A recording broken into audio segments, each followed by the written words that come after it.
Trump की तरफ से तमाम कोशिशें की गई हैं, पीस समझौता भी बना लिया गया, गुपचुप तरीके से मुलाकात भी कर ली गई, जेलेंस्की पर दबाव भी बना दिया गया, लेकिन इसके बावजूद इस युद्ध का कोई रास्ता नहीं निकल पाया है। अभी जब आज चर्चा इस बात की हो रही है कि पुतिन भारत आ रहे हैं और एक बार फिर से रूस और भारत की जो जोड़ी है, मोदी और पुतिन की जो जोड़ी है, उसकी ताकत दुनिया देखेगी, जो मजबूत होते रिश्ते हैं इसको दुनिया देखेगी, तो दूसरी तरफ बात इस चीज की भी हो रही है कि रूस ने यूक्रेन पर अपने हमले और ज्यादा बढ़ा दिए हैं और सवाल ये उठ रहे हैं कि क्या अब जेलेंस्की इस भीषण युद्ध के बीच में अपने आप को खड़े रख पाएंगे। जेलेंस्की के आगे क्या रास्ता बचता है, इस युद्ध का क्या रास्ता निकलता है, इस पर सभी की निगाहें इस वक्त टिकी हुई हैं। और जब हम भारत के स्टैंड की बात करते हैं विजय लक्ष्मी, तो भारत का स्टैंड बड़ा क्लियर रहा, प्रधानमंत्री नरेंद्र मोदी का विजन बड़ा क्लियर रहा, दोनों ही नेताओं से उनकी बातचीत, और दोनों ही नेता चाहे पुतिन की बात करें और खासकर जेलेंस्की की बात करें, वो पीएम की तरफ इस उम्मीद से तो देखते हैं कि कहीं ना कहीं कोई ना कोई रास्ता या कोई ना कोई उपाय भारत सजेस्ट कर सकता है।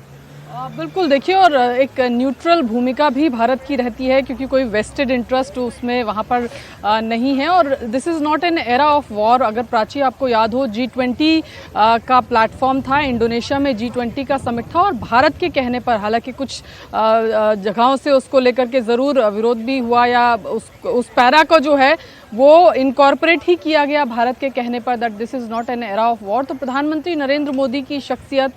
जो उनका एक तरीके से जिस तरह से वो कंडक्ट करते हैं और इस तरह का अभी जिस तरह से भारत एक उभरती हुई इकोनॉमिक पावर है, और उसके अलावा प्रधानमंत्री नरेंद्र मोदी जिस तरह से हर प्लेटफॉर्म पर इस इशू को रिजॉल्व करने की और ख़ासतौर से शांति की बात करते आए हैं, तो ऐसे में उम्मीद ज़रूर है प्राची कि जब बातचीत हो, दोनों मुल्कों के नेता जब बैठ करके कल खासतौर से जब ये बायलैटरल बातचीत होगी तो में जरूर इस मुद्दे पर बातचीत होगी और पीस के लिए आगे किस तरह की पहल हो सकती है उसको लेकर के शायद उम्मीद है कि कल भी बातचीत होगी। क्या दिल्ली से समझौते का रास्ता निकलेगा, ये सवाल है। लेकिन इस बीच कितनी भारी तबाही यूक्रेन में देखने को मिल रही है या रूस किस तरीके से बमबाजी कर रहा है, उसकी कुछ और तस्वीरें मैं आपको दिखा देती हूँ। यूक्रेन के ज़पोरिजिया में रूस का अटैक देखने को मिल रहा है। यूक्रेन की पोजीशन को बर्बाद कर दिया गया है। रूस ने ड्रोन से यूक्रेन की पोजीशन पर अटैक किया है। तो अब जो ड्रोन से ली गई तस्वीरें सामने आ रही हैं वो भयावह तस्वीरें हैं और ये बता रही हैं कि यूक्रेन में अब भारी तबाही का मंजर देखने को मिल रहा है।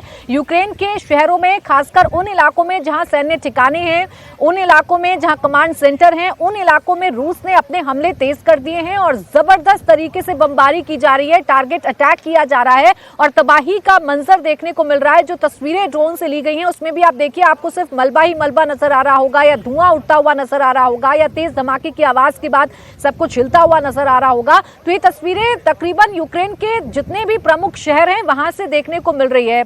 यूक्रेन की जो राजधानी है कीव, वो भी घिरी हुई नजर आ रही है। जो कमांड सेंटर्स हैं, अलग अलग सैन्य ठिकाने हैं, सेना के जो ठिकाने हैं, वहां पर भी लगातार हमले जारी हैं।